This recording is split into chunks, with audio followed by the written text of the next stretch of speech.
আসসালামু আলাইকুম প্রিয় স্বপ্নবাজের দল, আশা করব তোমরা ভালো আছো, তোমাদের পড়াশোনা ভালো চলছে। জগন্নাথ বিশ্ববিদ্যালয়ের চতুর্থ মেরিট লিস্ট অর্থাৎ তৃতীয় মাইগ্রেশন, তোমরা অপেক্ষা করছো যে কবে তোমাদের এই মাইগ্রেশনের রেজাল্ট অথবা মেরিট লিস্ট প্রকাশ করা হবে, তাই না? তো এখন আমরা যতটুকু জানতে পারলাম এবং আইডিয়া করলাম তার উপরে নির্ভর করে যদি বলতে পারি যে আমাদের এই চতুর্থ মেরিট লিস্ট কবে দেবে। আমাদের এখন সামনে ঈদ উল ফিতর, এরপরে হচ্ছে আমাদের ঈদের পরে হচ্ছে আমাদের ভর্তি কার্যক্রম চলবে। দেখো, 25 তারিখ থেকে 30 তারিখ পর্যন্ত। তো আমরা এটুকু বলতে পারি যে ঈদ যেহেতু 20 অথবা 21 তারিখে, তো তোমাদের এই চতুর্থ পর্যায়ের মেরিট লিস্ট দিতে পারে আগামী 22, 23 অথবা 24 তারিখে। 22, 23, 24 তারিখের মধ্যে তোমাদের এটা দিয়ে দিবে এবং আপাতত তারা এটা অফ রেখেছে। এটার রিজন যদি আমি বলি যে বর্তমান ক্যাম্পাস বন্ধ, তো ভার্সিটির ভর্তি কার্যক্রম হয়তো স্থগিত করা হয়েছে, তাহলে এই জায়গায় তোমাদের দেখা যাচ্ছে যে এর কারণেই, এই ভর্তি কার্যক্রম বন্ধ হওয়ার কারণেই চতুর্থ পর্যায়ের মেরিট লিস্ট তারা এখন পর্যন্ত দিতে পারে নাই।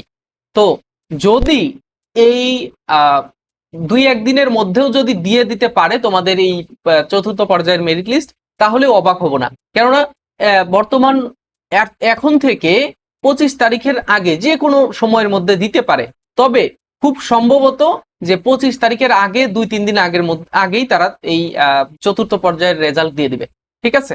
তো তোমরা যারা অপেক্ষা করছো অপেক্ষা করতে পারো, এবং তোমরা পাশাপাশি যেহেতু গুচ্ছের পরীক্ষা আমাদের এই এই মাসের শেষ দিক থেকেই শুরু হবে এবং এপ্রিলের মেইনলি হচ্ছে এপ্রিলের 2টা ইউনিটের এপ্রিলের শুরুর দিকে হবে।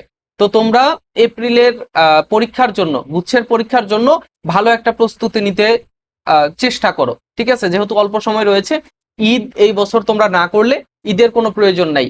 ঈদ তোমরা ভার্সিটিতে চান্স পাও, প্রতিটা দিন তোমার ঈদ মনে হবে। ঠিক আছে? প্রতি বছর প্রত্যেকটা সময় তোমার মনে ঈদ মনে হবে। সো তুমি যদি পাবলিকিয়ান হতে পারো তাহলেই তোমার এই যে পরিশ্রমটুকু সেটুকু তুমি সফলতার দিকে নিয়ে যাবা। ঠিক আছে? পাবলিকিয়ান না হলেও সমস্যা নাই, তুমি তোমার তকদিরে যা আছে তাই হবে। সো তুমি চেষ্টা করো যে গুচ্ছের জন্য একটা ভালো প্রস্তুতি নিতে। এই যে আমার দিকে তাকাও, 2টা পাবলিক বিশ্ববিদ্যালয় অলরেডি চান্স পেয়েছি, কিন্তু তারপরেও আমি গুচ্ছের পরীক্ষার জন্য প্রশ্ন ব্যাংকটা ভালোভাবে অ্যানালাইসিস করেছি, বারবার প্র্যাকটিস করেছি। এই প্র্যাকটিস করার বদৌলতে আমার দেখা যায় যে অনেকগুলো প্রশ্ন, যেই প্র্যাকটিস গুলো করেছিলাম তার মধ্যে থেকেই প্রশ্ন কমন এসেছে। সো তোমরা এখন থেকেই জাস্ট তোমাদের পরীক্ষাগুলো দাও, পরীক্ষাগুলো দিলে আমাদের এক্সাম ব্যাচ আছে গুচ্ছ, তারপরে ঢাকা সেন্ট্রাল ইউনিভার্সিটির জন্য এক্সাম ব্যাচ রয়েছে। এই এক্সাম ব্যাচের পরীক্ষাগুলো তোমরা দিলেও মোটামুটি তোমরা 60% বা 50% প্রশ্ন কমন পাবা ইনশাল্লাহ। সো তোমরা এখন থেকেই হয়তো বা তুমি প্র্যাকটিস করবা, নয়তো পরীক্ষা দিয়ে তোমার গুচ্ছের জন্য বা ঢাকা সেন্ট্রাল ইউনিভার্সিটির জন্য পরীক্ষার হলে তুমি বসতে পারবা ইনশাল্লাহ। সো তোমরা এক্সাম ব্যাচে জয়েন করো, এক্সাম ব্যাচের ফি খুবই কম, তোমরা জয়েন করে নাও ইনশাল্লাহ।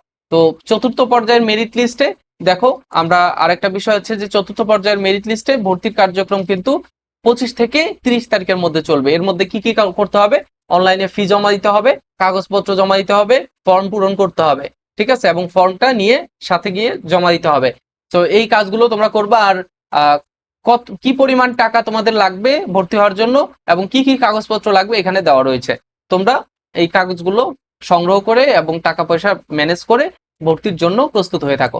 ঠিক আছে? আর চতুর্থ পর্যায়ে কত পর্যন্ত মেরিট যাবে সেটার লিংক আমি ডেসক্রিপশন বক্সে দিয়ে রাখছি, এবং ভিডিও শেষেও তোমরা পেয়ে যাবে ইনশাল্লাহ।